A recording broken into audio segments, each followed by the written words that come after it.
But again, yeah. Okay, let's see. Right now, I just got news that from Reuters that Putin orders conscription of 133,000 servicemen in Russia's autumn draft. So just let me read this to you. Russian President Vladimir Putin just ordered the conscription of 133,000 new servicemen in Russia's autumn draft that starts October 1st. Are you kidding me? Are you kidding me? So today, this just got announced, and it goes until the end of the year.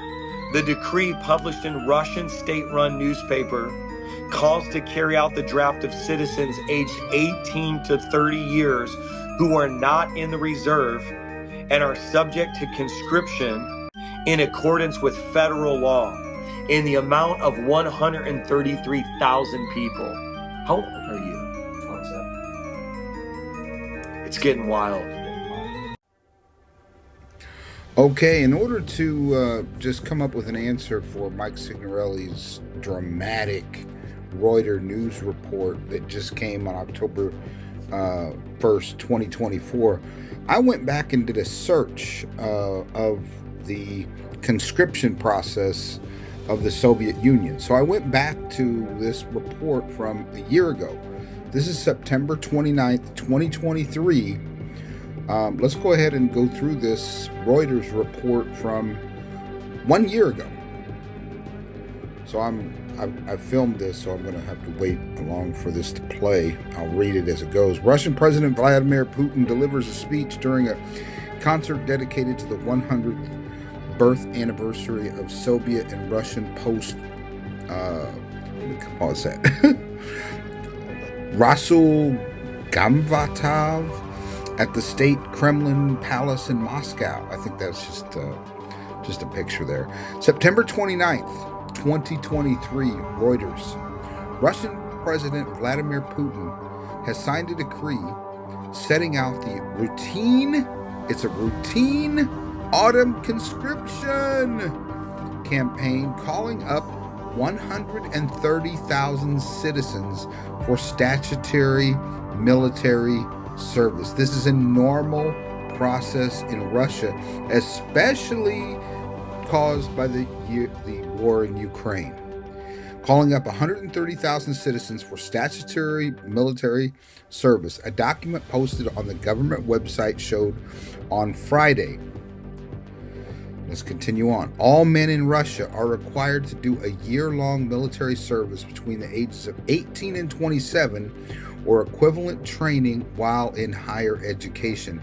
Putin's move comes as Russia's armed forces press on with their special military operation in Ukraine, now in its 20th month. Now remember, this is September 29th, 2023. This is what they did on October 1st of 2024 is not something new.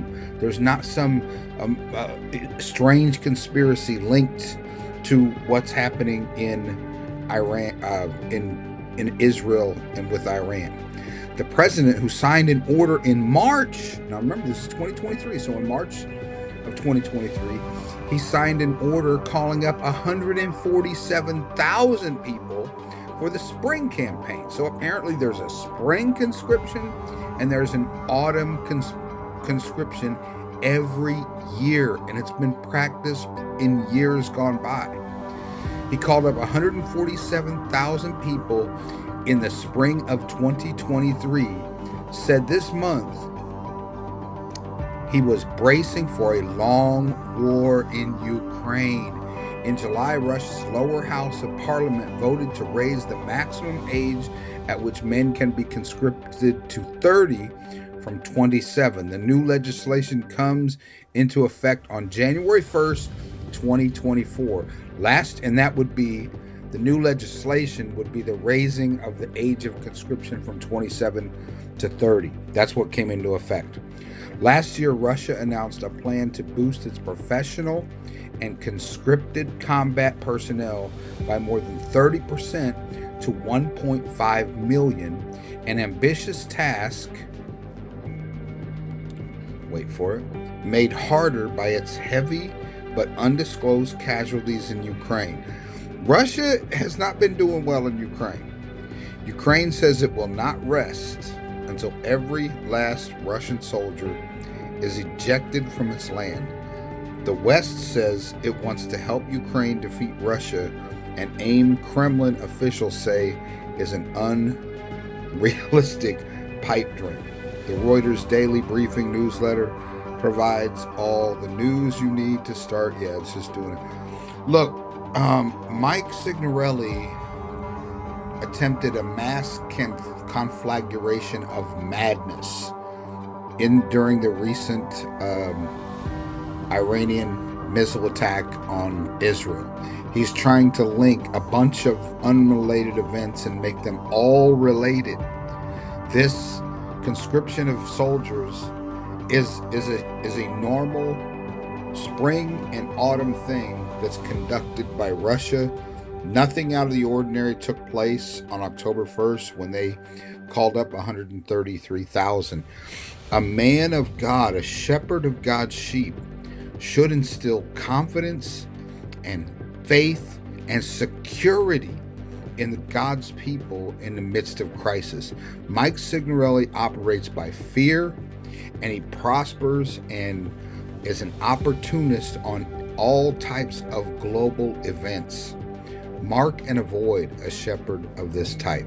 He is not faithful with God's sheep. Amen.